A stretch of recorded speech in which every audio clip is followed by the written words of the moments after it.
Hello guys, welcome to another video in my channel. अभी हम जिस मैच के बारे में बात करने वाले हैं वह कल से शुरू होने जाने वाला फोर्थ ट्रॉफी का मैच, जो कि होने जा रहा है वेलिंगटन और कैंटरबरी के बीच में। वैसे तो ये रात को शुरू होने जा रहा है, तो कल ही होगा ये टेक्निकली अगर देखा जाए तो। लेकिन जो भी है, तो ये पहला मैच है। प्लंकेट शील्ड के मैचेस हमने कवर करे हुए थे, अगर आप टेलीग्राम चैनल पर जुड़े हुए हैं आपको पता होगा, और काफ़ी अच्छे भी गए हैं वो मैचेस। तो अभी बारी है 50 ओवर फॉर्मेट के मैचेस की, ठीक है। लास्ट सीज़न में भी हमने कवर कर रखा था, लेकिन प्रॉब्लम क्या होती है कि एक साथ 3 मैचेस होती है जनरली। ये मैच डे में एक मैच हो रहा है, लेकिन आगे आने वाले टाइम में आपको एक दिन पे 3 मैचेस देखने मिल जाएंगे। तो प्रॉब्लम हो जाती है, ज़्यादा मैचेस कवर हम नहीं कर पाते हैं वीडियो के थ्रू।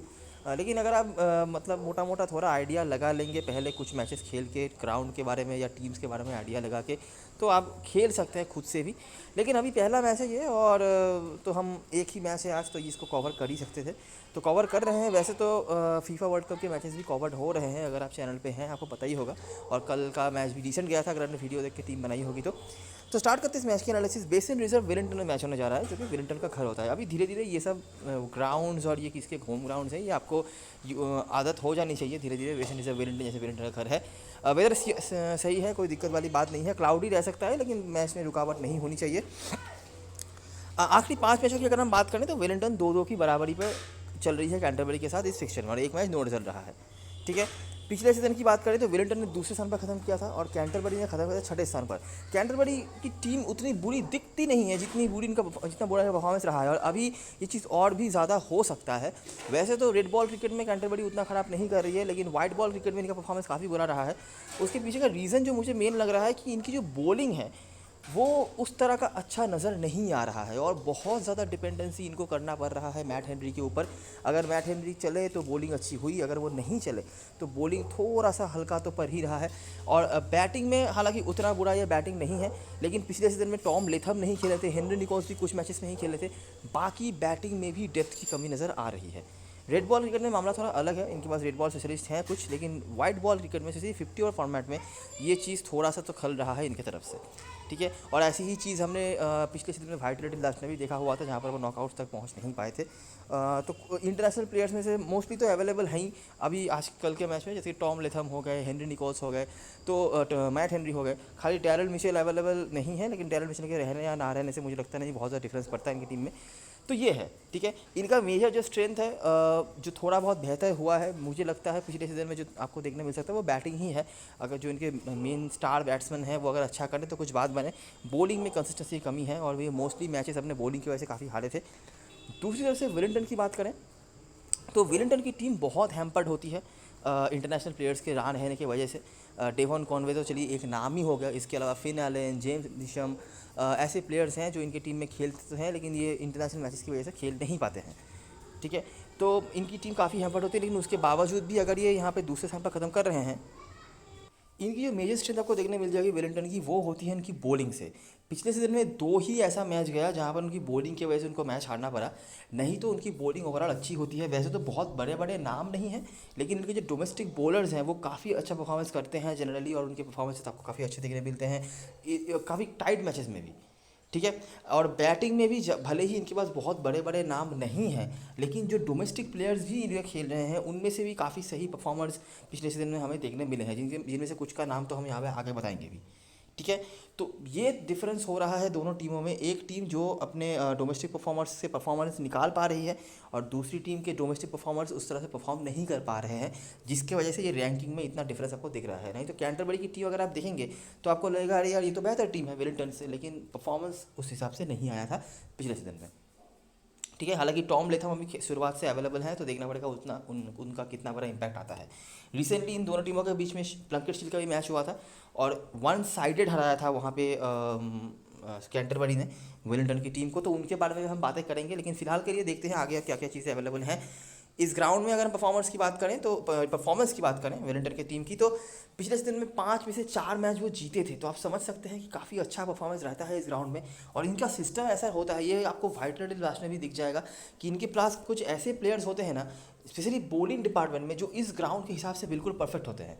हालांकि वो प्लेयर्स अवेलेबल नहीं है इस T20 फॉर्मेट, मतलब इस वनडे फॉर्मेट के लिए, लेकिन फिर भी आपको दिखेगा कि ये टीम इस ग्राउंड में काफ़ी अच्छा करती है, और स्पेसिफिकली कुछ ऐसे प्लेयर्स हैं जिनका परफॉर्मेंस पर्टिकुलरली इस ग्राउंड पर अच्छा आता है। और पिछले उसके पहले वाले सीजन में भी सेम चीज़ है, 4 मैच खेले, 3 जीता और 1 हारा। तो काफ़ी अच्छा रेशियो चल रहा है अगर हम विन परसेंटेज से बात करें वेलिंगटन की तरफ से अपने होम ग्राउंड से। ये कुछ परफॉर्मर्स हैं, अगर आप चाहे तो देख सकते हैं, जहाँ पर ट्रॉय जॉनसन आपको दिख जाएंगे। ये पिछले 2 सीजनों से हाईएस्ट रन स्कोरर बनते जा रहे हैं, स्पेशली 50 ओवर फॉर्मेट में, लॉन्गर फॉर्मेट में काफ़ी अच्छा कर रहे हैं ये।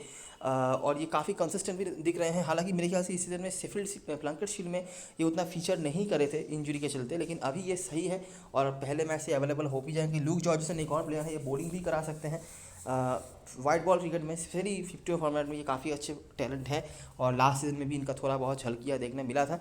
इस सीज़न के पहले मैच में प्लंकेट शील्ड में इन्होंने अच्छा परफॉर्मेंस करा हुआ था, लेकिन उसके बाद से थोड़े शांत पड़ गए थे, लेकिन काफ़ी टैलेंटेड प्लेयर हैं, इनके ऊपर आप फोकस रख सकते हैं। कैंटरबरी की तरह सीजन बताया, हेनरी शिपली वो अलग लेवल पे चल रहे थे पिछले सीजन में और वन मैन आर्मी की तरह चल रहे थे ये हर फॉर्मेट में, ठीक है।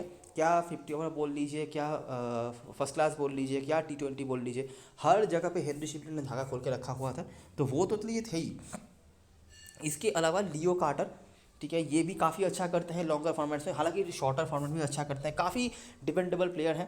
ये वही प्लेयर हैं जिन्होंने वाइट लास्ट में 6 बॉल में 6 छक्के भी लगाए हुए हैं और टेस्ट क्रिकेट में भी इन्होंने 150 रन की इनिंग्स खेल के रखी हुई है, टेस्ट मतलब 4 डे इनिंग्स में। तो ये काफ़ी वर्सटाइल प्लेयर हैं और ये टीम के मेरे ख्याल से वाइस कैप्टन भी हैं। कोल मैककॉन्ची जब अवेलेबल नहीं होते हैं ये कैप्टनसी भी करते हैं। और बॉलिंग पे ओली न्यूटन और लोगन फैन भी, ये दो नाम आपको देख जाएंगे। इसके अलावा भी जो प्लेयर से कुछ परफॉर्मेंसेज रहे होंगे, लेकिन खास कुछ नहीं। कैंटरबरी की तरफ से यहाँ पर बॉलिंग पे खास कुछ नहीं है। यहाँ पर याद रखना मैट हेनरी भी खेले थे, लेकिन उनका भी ऐसा कुछ परफॉर्मेंस नहीं रहा है जो यहाँ पर आप नोटिस कर सकते हैं। एक मैच में शायद 2-3 विकेट निकाला, उसके बाद मतलब रेड बॉल क्रिकेट में मैट हेनरी का तो ठीक है, वो जो जिस तरीके से बॉल करते हैं विकेट्स निकाल लेते हैं, लेकिन 50 ओवर फॉर्मेट में लोग उनको विकेट नहीं दे रहे हैं। बैटिंग हैंड इनका अच्छा है, ये एक बोनस है, लेकिन विकेट्स इनको नहीं मिल रहे हैं। और मैट हेनरी के 10 ओवर निकल गए तो बाकी जो बॉलर्स बचे रहते हैं इनकी तरफ से, वो बहुत ही इरेगुलर बॉलर हैं और इनएक्सपीरियंस बॉलर हैं, जिनके ऊपर बाकी टीम्स बहुत अटैक करती है। ये होता आ रहा है पिछले सीजन में जो हमने देखा है। अभी हम देख लेते हैं जब ये दोनों टीमें आमने सामने हुई हैं आखिरी 5 मैचों में तो क्या क्या चीज़ देखने मिला है। हम स्टार्ट करते हैं 2020 से, बहुत पीछे नहीं जाना पड़ेगा आपको, और वेलिंगटन का ही मैच है ये, ठीक है। तो क्या हो रहा है देखो, 267 हेनरी निकोल्स, चैट बॉवेस का मैं बता दूं, चैट बॉवेस को काफ़ी ऐसे फिक्चर में आपको दिखेगा कि वो उनके रन्स हैं जो भी है, लेकिन उनका आप कोई प्रेडिक्शन नहीं कर सकते, वो कतई अनप्रेडिक्टेबल प्लेयर हैं। और पिछले 5-6 साल से मैं न्यूजीलैंड डोमेस्टिक सर्किट में देख रहा हूँ इनको, उनका कोई प्रेडिक्शन आप नहीं कर सकते, ये कब चलेंगे कब नहीं चलेंगे बता पाना मुश्किल है। लेकिन इतना पक्का है, ये अगर चलते हैं तो छोटा मोटा रन नहीं बनाते हैं, ये बड़ा ही कुछ करते हैं, ठीक है। और अगर नहीं चलते हैं तो हो गया 10-20 के भीतर मामला खत्म। और Henry Nichols camp pleasure available नहीं है। जिमी निशम बहुत ही बढ़िया रिकॉर्ड रहा है उनका इस टीम के अगेंस्ट में, लेकिन वो खेल नहीं रहे हैं। बाकी मैकपीक और वैन वीक के करके विकेट, और 267 डिसेंट है, ऐसा कोई बड़ा स्कोर नहीं था। वेलिंगटन ने उसको चेस कर लिया। लीड करने वाले प्लेयरों में से आपको जो 3 प्लेयर दिख जाएंगे, माइकल ब्रेसवेल एक और नाम जो बहुत बढ़िया रिकॉर्ड होल्ड करते थे, लेकिन वो अवेलेबल नहीं है। डेवन कॉनवे तो चलिए थे ही, 2 सीजन पहले तक हर फॉर्मेट में रन था इनका, जिसके वजह से उनको न्यूजीलैंड की टीम में मौका मिला था। वैसे जिमी निशम वो बाकी कोई अवेलेबल नहीं है, बॉलरों में से बताना है कोई नहीं है। वेलिंगटन ने ये मैच जीत हासिल करा 6 विकेटों से, और मोर देन एवरेज टोटल था, लेकिन दूसरे इनिंग्स में बॉलिंग काफ़ी खस्ती रही कैंटरबरी का और कोई खास फ़ायदा हुआ नहीं। अगला मैच ये भी वेलिंगटन में हुआ, वेलिंगटन ने बना 275, डिसेंट थोड़ा ज़्यादा पहले वाले मैच से। निशम कॉनवे कंसिस्टेंट, इस बार ब्लंडल और आगे ब्लंडल कल के मैच में खेलेंगे याद रखना, और ये टीम के कैप्टन भी है। बॉलरों में से कोई अवेलेबल नहीं है करंट स्क्वाड में से, कैंटरबरी चेस नहीं कर पाई, वही 2 नाम निकोल्स और बॉवेस, और साथ में एसएल के कुछ स्कोर्स हैं, एसएल भी काफ़ी अच्छा रिकॉर्ड होल्ड करते थे, अवेलेबल नहीं है। बाकी बॉलरों में से आपको मैकपीक दिख जाएंगे, ऊपर भी इनका नाम आया था, और यंग हस्बैंड, बाकी कोई प्लेयर्स अवेलेबल नहीं है। और अभी तक हमने बहुत ज़्यादा स्कोर्स बनते हुए नहीं देखे हैं, 270 के भीतर मामला रहा है और दोनों ही मैच वेलिंगटन जीती है। अगला मैच जो क्राइस्टचर्च में हुआ था ये सेकेंड लास्ट सीजन का मैच था। वेलिंगटन की बैटिंग बहुत ख़राब रही, सिर्फ माइकल ब्रेसवेल, नोटिस करो ऊपर जो प्लेयर्स रन बना रहे थे, कौन कौन रन बना रहे थे, Devon Conway, Jimmy Neesham, Michael Bracewell, ये मेजर परफॉर्मर्स थे। डेवन कॉनवे, जिमी निशम चले गए न्यूजीलैंड में खेलने, क्या हुआ हालत, ये ब्रेसवेल के खुद अकेले के रन हैं और कोई भी उस तरह से नहीं चले। शॉ देवी ने यहाँ पर 6 विकेट निकाला हुआ था, बाकी नट्टल के और शीर के विकेट्स रहे हैं। कैंटरबरी ने चेस कर लिया, हेनरी निकोल्स वही नाम देखो, ठीक है, रिपीट हो रहे हैं, और बाकी ब्रेसवेल का विकेट भी था, लेकिन कोई फ़ायदा नहीं हुआ। और एक लो स्कोरिंग एनकाउंटर में कैंटरबरी ने जीत हासिल करा, जो पहला जीत है वो भी अपने घर पे। अगला मैच रैंगियोरा में हुआ, ये भी कैंटरबरी का घर होता है। कैंटरबरी ने बनाया था 236, 40 ओवर में, डिसेंट स्कोर आप कहेंगे। लियो कार्टर के अलावा टॉड असेल, ये चलो वो खेल नहीं रहे हैं, बता नहीं रहा हूँ मैं, लेकिन टॉड असेल रैंगियोरा में लगभग 90% मैचेस में चलते हैं किसी भी फॉर्मेट में, ये थीसिस है। बात करके फ़ायदा नहीं है, मैचेस वगैरह नहीं हो रहा, वो खेल भी नहीं रहे। बॉलरों में से मैकपी कई बार नाम आ चुका है, एक एक करके ही सही लेके नाम उनका है। बाकी यंग हस्बैंड, हार्टशॉन, स्नेडन, ये कुछ बॉलर से जिन्होंने परफॉर्म करा। वेलिंगटन की बैटिंग वापस से खराब रही, वही माइकल ब्रेसवेल, बाकी कोई कंट्रीब्यूटर रहे होंगे 30-40 रन वाले, लेकिन कोई फ़ायदा नहीं हुआ इसका। मैट हेनरी के 3 विकेट्स, नट्टल और एसल जो खेल नहीं रहे हैं। तो जैसे ही मेजर प्लेयर्स गए, कॉनवे गए, निशम गए, दोनों ही मैच में वेलिंगटन खस्ता हो गई उनकी बैटिंग। ऐसा नहीं कैंटरबरी ने बहुत ज़्यादा कुछ करा होगा, लेकिन चलो इतना तो रन बना दिया कि वेलिंगटन चेस ना कर पाए। बॉलिंग अगर देखी जाए तो बॉलिंग ठीक ठाक है, ऐसा कोई वो वाली बात नहीं है। 40 रन में 5 विकेट यहाँ पर निकाला था, यहाँ पे भी 123 के टारगेट में भी 3 विकेट निकाला हुआ था। तो बॉलिंग ठीक ठाक ही है, ऐसा कोई बुरी वाली बात नहीं है, लेकिन बैटिंग अच्छा नहीं कर पा रही है वेलिंगटन की टीम। और आखिरी मैच जो हुआ था, जो कि इसी ग्राउंड पे हुआ था पिछले सीजन के, अगर हम मैच की बात करें तो कैंटरबरी ने बना था 218 रन, बॉलिंग डिसेंट। बॉवेस, ठीक है, नोटिस करो बॉवेस के जब रन है तो 35-40 के आसपास या उससे ज़्यादा, नहीं तो नहीं है, ठीक है, अरे ये 99। बाकी लियो कार्टर, इनका भी नाम आ चुका है। बॉलरों में से निशम जैसे ही वापस आके तो उन्होंने रन बना दिया, ठीक है, वैन विक के 2 विकेट्स और ये कुछ बॉलर से। विलिंगटन ने यहाँ पर चेस कर लिया, थोड़ा मशक्कत ज़रूर करना पड़ा लेकिन चेस हो गया। फिन एलन, देखो नोटिस करो इंटरनेशनल प्लेयर्स का कितना रोल रह रहा है इनकी बैटिंग में, ठीक है। जब वो बैटिंग में खेल रहे थे तब कुछ अलग, जब वो नहीं खेले तब कुछ अलग, वापस वो जैसे ही वो आ गए तब अलग, ठीक है। देखो रचिन रविंद्रा, फिन एलन, ये जो इंटरनेशनल प्लेयर्स हैं, ये जैसे ही वापस आ गए तो बैटिंग थोड़ा बेहतर हुआ, उतना खास भी नहीं था लेकिन चलो इतना तो हुआ को मैच जीत सकें। और नेथन स्मिथ के परफॉर्मेंसेस हैं। बॉलरों में से मैट हेनरी स्पेशली दूसरे इनिंग्स पर हमेशा ही उन्होंने विकेट्स निकाले हुए हैं, पहले इनिंग्स भी उतना कुछ खास नहीं है। और नट्टल का एक एक करके विकेट्स आया है, और शिपली और वैन वॉकम का भी यहाँ पर विकेट रहे हैं, ठीक है। तो ये मामला है, क्या मामला है, मामला ये है कि जब भी इंटरनेशनल प्लेयर्स खेले हैं, परफॉर्म करा है उनकी बैटिंग में वेलिंगटन की तरफ से, तो वेलिंगटन जीती है, ठीक है। लास्ट मैच में उतना अच्छा बैटिंग भी नहीं हुआ था लेकिन वो मैच जीते हैं। जैसे ही इंटरनेशनल प्लेयर्स चले गए तो वन मैन आर्मी की तरह माइकल ब्रेसवेल को परफॉर्मेंस करना पड़ रहा था, अभी वो भी अवेलेबल नहीं है, ठीक है। तो फिर से आप वही चीज़ें उम्मीद रख सकते हैं कि वेलिंगटन की बैटिंग यहाँ पर लड़खड़ाएगी। बॉलिंग ठीक ठाक है, बॉलिंग में मैं कहूँगा कि उनके पास ऐसा कोई बॉलर नहीं गया है उनकी तरफ से नेशनल टीम में, लेकिन बैटिंग के ऊपर जो डिपेंड करते थे वो प्लेयर्स अवेलेबल नहीं है। जेम्स निशम शायद आप कह सकते हैं एक नाम है, लेकिन मैं कहूँगा बॉलिंग फिर भी चलो ठीक ही है, लेकिन बैटिंग में बहुत दिक्कतें हैं और ये चीज़ आज के मैच में एक्सपोज्ड हो सकती है। हालांकि दूसरी तरफ से कैंटरबरी की बॉलिंग भी ऐसी कोई खास नहीं रही है, लेकिन फिर भी इनकी बैटिंग कुछ ज़्यादा ही हल्की नज़र आ रही है, तो देखना पड़ेगा। अभी भी देखो कुछ इंटरनेशनल प्लेयर्स इनकी टीम में अवेलेबल हैं, जैसे कि रचिन रविंद्रा हैं, टॉम ब्लंडल हैं, तो अगर ये कुछ कर दें तो कुछ बात बने, नहीं तो मुझे तो ज़्यादा उम्मीद भी फिर से नज़र नहीं आ रही है वेलिंगटन की बैटिंग से। बॉलिंग हो सकता है ठीक ठाक हो, वैन बीक अवेलेबल हैं, मैकपी के अवेलेबल हैं, रचिन रविंद्र बॉलिंग भी कर लेंगे कुछ ओवर का, तो वो चीज़ें हैं, लेकिन बैटिंग से मुझे थोड़ा सा उम्मीद कम है। रिसेंटली जो प्लंकेट शील्ड का मैच हुआ था, जो कि इसी ग्राउंड में हुआ था इन दोनों टीमों के बीच में, धूल चटा दिया था कैंटरबरी ने, ठीक है। एक भी इनिंग्स में 100 रन भी नहीं बना पाई थी वेलिंगटन की टीम, कुछ 80 या 90 के आसपास दोनों इनिंग्स में मिलाकर उन्होंने बनाए थे, किसी ने भी 20-25 रन का भी मार्जिन क्रॉस नहीं किया था वेलिंगटन की तरफ से। बॉलरों में से जो बॉलर्स थे, स्ट्राइक बॉलर्स, मैकपी खेल रहे थे, बेन सीयर्स खेल रहे थे, माइकल स्नेडन खेल रहे थे, ओली न्यूटन खेल रहे थे, इन्होंने बॉलिंग अच्छी करी और मेरे ख्याल से 18 विकेट निकाले थे कैंटरबरी के उन्होंने दोनों इनिंग्स मिलाकर, लेकिन बैटिंग बहुत खराब। कैंटरबरी की तरफ से 3 नाम आपको बैटिंग में देखने को मिल जाते हैं, टॉम लेथम, हेनरी निकोल्स, लियो कार्टर, हेनरी निकोल्स हमने ऊपर भी देखे हैं वनडे मैचेस में, जब भी उन्होंने खेला है अच्छा करा है, और टॉम लेथम ऐड होते हैं, वैसे भी ये आपकी टीम में होंगे ही, तो ये 3 नाम ऐड होते हैं, लेकिन बैटिंग से कुछ भी नहीं था बाकी कैंटरबरी के लिए और ना ही वेलिंगटन के लिए। और बॉलिंग पे 2 बॉलर्स ने लुढ़ा के रखा हुआ था, एक है मैट हेनरी, दूसरे हैं शीन डेवी। इसके अलावा भी जो बाकी बॉलर्स थे उन्होंने एक दो करके विकेट्स निकाले थे, लेकिन ये मेजर बॉलर्स से 20 में से मेरे ख्याल से इन दोनों ने मिलाकर 12-13 विकेट निकाले हुए थे, शीन डेवी और मैट हेनरी ने मिलाकर, बराबर। चलो, तो हेड टू हेड में ये चीज़ें रही हैं, आई होप आपने देख लिया होगा। अगर आप चाहते हैं तो वीडियो बैक करके पॉज करके देख सकते हैं, अगर आपको कुछ और देखना है तो ये हो गई हेड टू हेड की बातें। अभी हम बात करते हैं ग्राउंड के बारे में और देखते हैं ऐसा क्या हुआ पिछले सीजन में या उसके पहले सीजन में भी कि इतना डोमिनेट कर रही है वेलिंगटन अपने घर पे। तो देखो ये भी मामला है, ठीक है, मतलब बैटिंग कितना भी बुरा हो जो हो, वो मैचेस जीत जाते हैं इस ग्राउंड पे, तो ये भी नोटिस करने वाली बात है। देखते हैं, तो ओटागो के अगर से पहला मैच खेला था उन्होंने, वेलिंगटन ने बना था 255, बहुत बड़ा टोटल नहीं है, ठीक ठाक सही है। कौन परफॉर्मर थे? ट्रॉय जॉनसन, इस नाम को थोड़ा गौर से देखना पड़ेगा, क्यों, आगे देखते रहो। ल्यूक जॉर्जेसन मैंने बताया पहले भी ऊपर, और नेथन स्मिथ ये पिछले सीजन में ज्वाइंट हुए हैं और हर काम यही करने लग गए थे। मतलब नेथन स्मिथ ऐसा हो गया था कि स्पेशली रेड बॉल क्रिकेट में टीम एक तरफ से हार रही है लेकिन नेथन स्मिथ कुछ अलग ही चल रहा है, ठीक है, बैटिंग बॉलिंग हर तरह के कॉन्ट्रीब्यूशन वही कर रहे थे। वाइट बॉल क्रिकेट में चलो बॉलिंग तो उतना कुछ नहीं कराया, लेकिन बैटिंग से इन्होंने लगभग हर मैच में कंट्रीब्यूट करके रखा हुआ था। पेसर्स का अपर हैंड, लेग स्पिनर्स आपको वेलिंगटन के ग्राउंड पे देखने को मिल जाते हैं, और ये चीज़ मैं कई बार बता चुका हूँ। अगर आप हैं पिछले सीजनों से हमारे साथ न्यूजीलैंड वर्सेस के मैचेस में, वो पता होगा कि स्पिनर्स यहाँ पे बहुत इफेक्टिव रोल निभाते हैं। लेग स्पिनर्स अगर हैं आप तो डेफिनेटली कोशिश कर सकते हैं, वैसे भी आप स्पिनर को लेकर चल सकते हैं। और इसी रीज़न की वजह से मैंने बोला ना आपको पहले ही कि इनके टीम में स्पिनर्स होते हैं। इनके टीम में माइकल ब्रेसवेल इतने इफेक्टिव होते थे अपनी बॉलिंग के साथ। रचिन रविंद्रा का भी नाम हमने ऊपर देखा है। यंग हस्बैंड एक और बॉलर रहे हैं।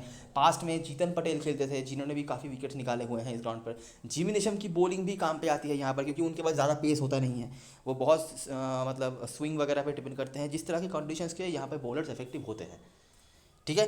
तो ये एक बात है। और जो भी प्लेयर स्पिन अच्छा खेल सकते हैं वो यहाँ पर अच्छा करते हैं, जिसके लिए डेवन कॉनवे ने 12 के रन बना के रखे हुए हैं। अच्छा, तो ऐसा स्कोर था। पेसर्स के 3 लेग स्पिनर जो माइकल रिप्पन थे, उन्होंने 4 विकेट निकाले हुए थे। ओटागो को 242 रन निपटा दिए। देखो बॉलिंग लेकिन देखो, ठीक है। यंग हस्बैंड जो नाम मैंने अभी बताया 3 विकेट, बाकी ये कुछ बॉलर्स है जिन्होंने परफॉर्मेंस करा, ठीक है, जिनमें से जेकब बुला, गिब्सन, सीयर्स कोई अवेलेबल नहीं है, खाली लोगन धनवी है, 1 विकेट निकाला। अगला मैच वेलिंगटन बनाम ओटागो का ही मैच हुआ। इस बार 300 रन बना दिए, ठीक है। फिर से ट्रॉय जॉनसन, माइकल ब्रेसवेल इस बार खेल भी रहे थे, ब्लंडेल, रविंद्र तो है ही। पेसर्स के साथ स्पिनर के कुछ विकेट। फिर से यहाँ पर बॉलिंग बेहतर। इस बार देखो माइकल ब्रेसवेल आ गए, यंग हस्बैंड नहीं है, लेकिन जो भी स्पिनर है उन्होंने 3 विकेट निकाल दिया। बाकी बैटिंग में भी कॉन्ट्रीब्यूशंस है। और Newton, Van Beek, Nathan Smith, इनके भी यहाँ पर परफॉर्मेंसेस हैं। वैन बीक का एक ही है लेकिन है, बाकी न्यूटन की भी है और नेथन स्मिथ का 1 विकेट। वो बैटिंग में कुछ करने की ज़रूरत नहीं पड़ी और 1 विकेट उन्होंने निकाल दिया। अगला मैच फिर से वेलिंगटन ने 300 रन बना दिए। फिर से ट्रॉय जॉनसन का रन देखो भाई के 84 यहाँ पे, 88 यहाँ पे, 73 यहाँ पे। छोटे मोटे रन भी नहीं बना रहे भाई साहब, ठीक है, बहुत बड़े बड़े रन बना रहे हैं। अभी इंजरी के बाद आ रहे हैं मेरे ख्याल से वापसी, वो नहीं पता अभी कैसे मोमेंटम में होंगे, लेकिन रिकॉर्ड्स तो धमाकेदार हैं। फिन एलन के कुछ स्कोर्स हैं और ल्यूक जॉर्जसन, नोटिस करो इनके परफॉर्मेंस आ रहे हैं, ठीक है। पेसर स्पिनर बराबर के विकेट्स।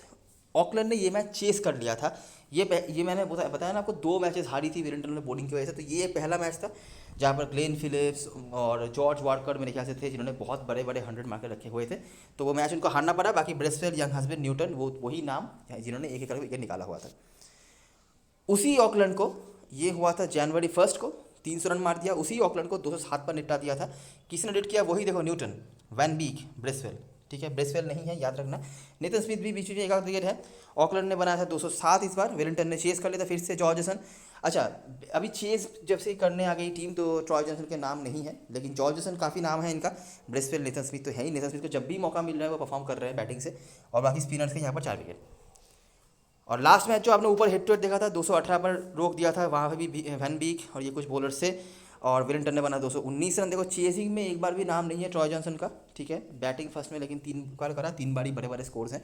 और रचिन रविंद्र, नेथन स्मिथ बहुत इंपॉर्टेंट प्लेयर बन जाते हैं, बॉलिंग भी कराते हैं। बॉलिंग से बहुत कुछ नहीं है, लेकिन बैटिंग काफ़ी अच्छी कर लेते हैं, स्पेशली स्लॉग्स में हिटिंग बहुत अच्छी कर लेते हैं ये। हेनरी और ये कुछ बॉलर्स हैं, जैसे वैन वॉकम लेग स्पिनर है, ठीक है। तो ये चीज़ें हैं, ठीक है। बैटिंग ठीक ठाक रही है। जो डोमेस्टिक प्लेयर्स हैं उन्होंने भी काफ़ी अच्छा परफॉर्मेंस करके रखा हुआ है। और बैटिंग अगर अच्छा करती है, बड़ा स्कोर बनाती है टीम, तो जनरली वो मैचेस जीत जाती हैं। एक ही मैच हुआ जहाँ पर 300 रन करके वो हारना पड़ा, नहीं तो ठीक ठाक ही है। और ऐसा बहुत ज़्यादा टोटल यहाँ पर जनरली बनता नहीं है। वो 300 रन अगर आप वो मैच हटा दें तो आपको देखिएगा 250-60 के भीतर ही मामला रह रहा है और टीम डिफेंड भी कर सकती है अगर आपके पास ठीक ठाक बॉलिंग लाइनअप है तो। कुछ नाम आपने यहाँ पर देखे हैं। लोगन वैन भी कंसिस्टेंट है, 1-2 करके विकेट है। नेथन स्मिथ ओवरऑल आपके लिए पॉइंट्स उठा के देते हैं जितना उनको मौका मिलता है। ट्रॉय जॉनसन, ल्यूक जॉर्जसन, ये 2 नाम आपने देखे हैं। रचिन रविंद्र और टॉम ब्लंडेल, ये दोनों इस ग्राउंड पे अच्छा करते हैं। रचिन रविंद्र की बॉलिंग भी काम पे आ सकती है, याद रखना। और टॉम ब्लंडेल अगर हम मतलब ज़्यादा तो 50 ओवर का मैचेस वो खेले नहीं है, लेकिन रेड बॉल क्रिकेट की बात करें तो काफ़ी रन उन्होंने बनाए हैं इस ग्राउंड पर, तो इफेक्टिव प्लेयर बन जाते हैं, ठीक है। जिनको आप देख सकते हो। वैसे भी और कोई बैट्समैन आपका ज़्यादा कोई होगा नहीं अगर आप इन इंटरनेशनल प्लेयर्स को हटा दें तो, बराबर। अच्छा, प्लेइंग यूनिट की बात करते हैं। ग्राउंड की बातें तो हो गई, हेड टू हेड की बातें हमने पहले डिस्कस कर ली थी। प्लेइंग यूनिट की बात करते हैं तो वेलिंगटन की तरफ से ऐसा प्लेइंग यूनिट आपको देखने मिल सकता है जहाँ पर रचिन रविंद्र के साथ ल्यूक जॉर्जसन आपके लिए ओपनिंग कर सकते हैं। यही ओपनिंग पेयर रही है सिर्फ प्लंकेट शील्ड में भी। इसके अलावा भी पॉसिबल है कि यहाँ पे कोई और ओपनिंग करने आ जाए, जैसे निक केली आ सकते हैं, टिम रॉबिन्सन आ सकते हैं, तो वो देखना पड़ेगा, वो आप देख सकते हैं लाना पाने के बाद। ट्रॉय जॉनसन उसके बाद मेरे टीम में हो जाएंगे, स्पेशली बैट फर्स्ट में, बैटिंग सेकंड में मैं सोचूंगा।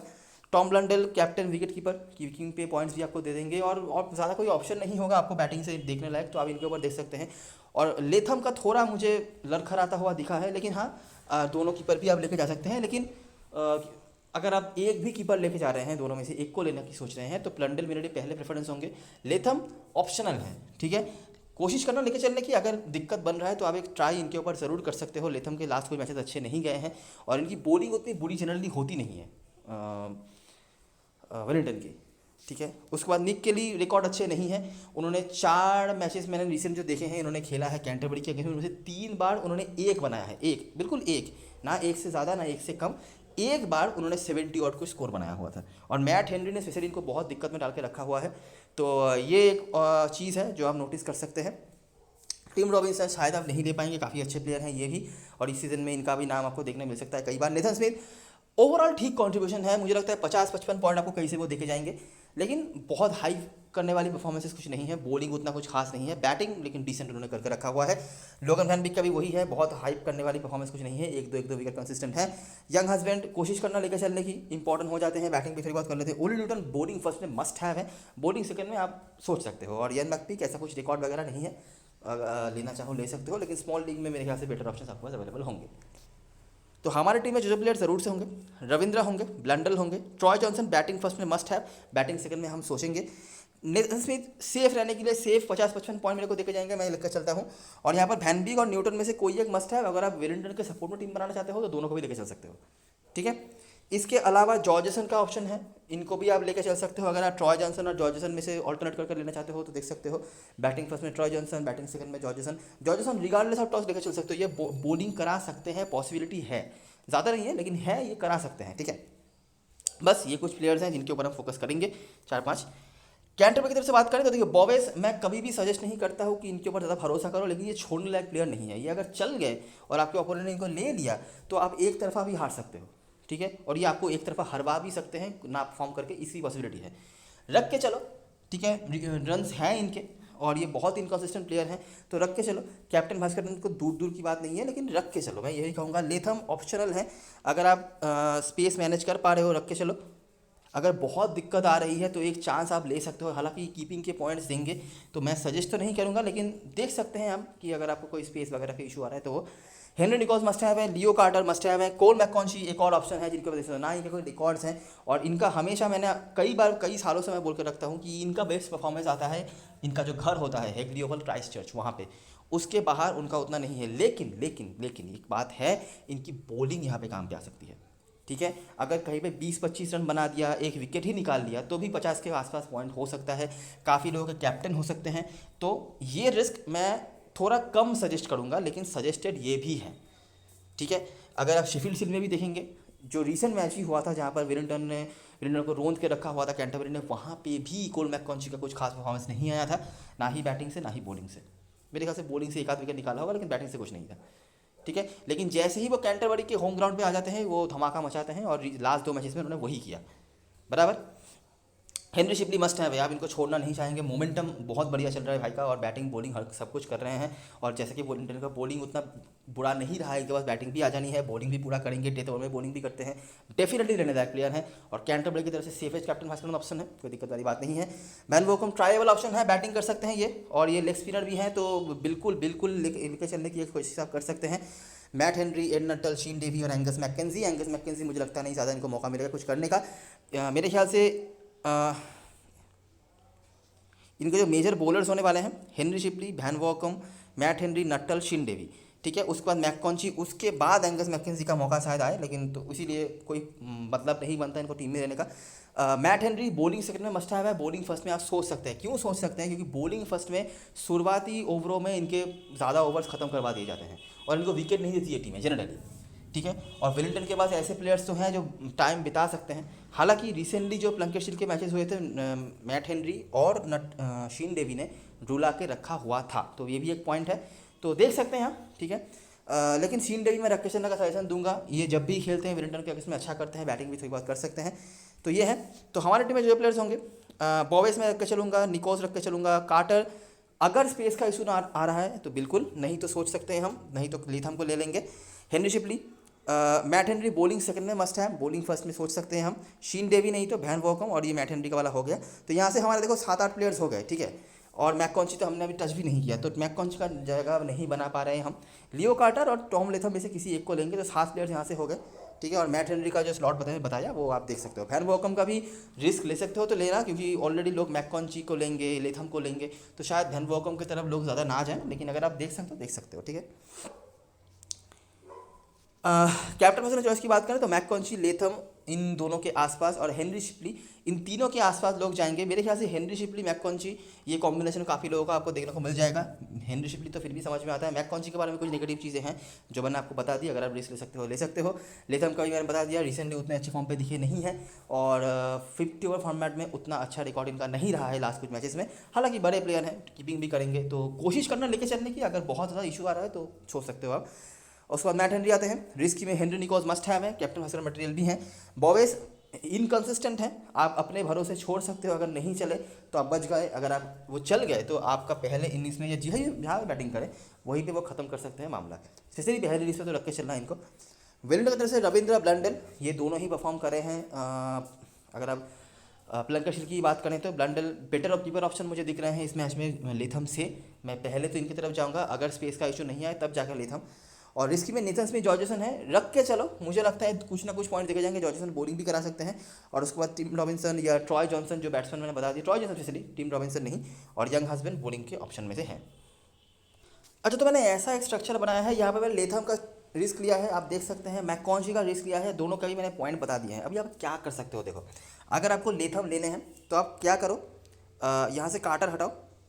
और अगर वेलिंगटन पहले बैटिंग कर रही है, ये पॉइंट भी याद रखना, वेलिंगटन पहले बैटिंग नहीं कर रही है, मैंने उस हिसाब से टीम बनाई है, इसलिए मैंने बॉवेस को दिया है, आप देख सकते हो। अगर वो पहले बैटिंग कर रही है तो ट्रॉय जॉनसन तो मस्ट हैव हो गया आपके लिए, ठीक है।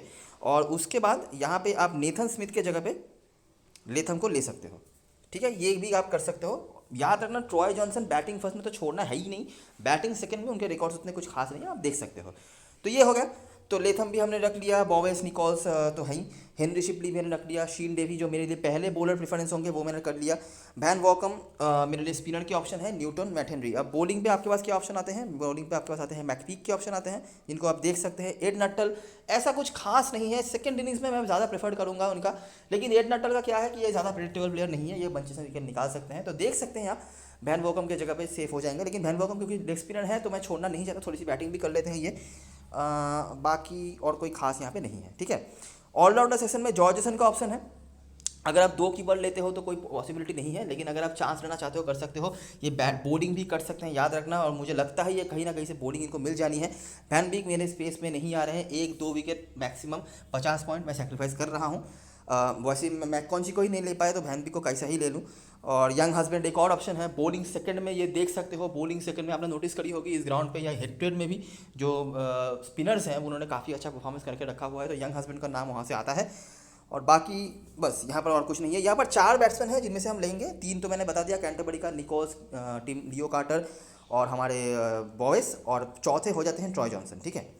बस और मुझे कोई लगता नहीं कि आप यहाँ पर कुछ कर पाएंगे। कैप्टन हसन चॉइस की बात करें तो हेनरी शिपली बिल्कुल आप देख सकते हैं, देखिए बहुत बढ़िया फॉर्म से चल रहे हैं, मोमेंटम अच्छा है, सेफेस्ट कैप्टन ऑप्शन हो जाते हैं, ठीक है। और अगर आप थोड़ा अलग देखना चाहते हैं तो रचिन रविंद्र, जिनकी बॉलिंग यहाँ पे काम पे आ सकती है। वाइस कैप्टनसी के लिए अगर बैटिंग फर्स्ट कर रही है वेलिंगटन तो ट्रॉय जॉनसन लॉजिकली होना चाहिए, रीज़न आपको समझ में आता है ही होगा, लेकिन थोड़ा इंजरी के बाद वापस आ रहे हैं तो वो भी एक देखने वाली बात होगी। हेनरी निकोल्स अच्छे रिकॉर्ड्स हैं, जब भी खेला है रन बनाया है, बैटिंग में एक और ऑप्शन ये बन जाते हैं। और वहाँ से टॉम ब्लंडेल, ये बैटिंग ऑप्शन हैं, Troy Johnson, Tom Blundell, Henry Nichols. Safest Henry Shipley, Rachin Ravindra, ठीक है। मैट हेनरी बॉलिंग सेकंड कर रहे हैं, आप सोच सकते हो, लेकिन बॉलिंग फर्स्ट में मैं सजेस्ट नहीं करूंगा। अगर मुझे रिस्क लेना पड़े ना, अगर मेरे को मन हुआ कि मेरे को रिस्क लेना है तो मैं बॉलिंग फर्स्ट में को ड्रॉप भी कर सकता हूँ, आपको मैं सजेस्ट नहीं करूँगा, आप मत करो, लेकिन मैं कर सकता हूँ, ठीक है, अगर मेरे को लगे ऐसा, ठीक है। तो यही सारी चीज़ें और सारी एनालिसिस, अगर आपको वीडियो पसंद आई हो तो लाइक ज़रूर करना, सब्सक्राइब करना चैनल को, टेलीग्राम चैनल पे ज़रूर ज्वाइन हो जाना, क्योंकि लास्ट ओवर में सारी अपडेट्स वगैरह वहीं पे आने वाली है। तब तक के लिए best luck for this match and goodbye for now.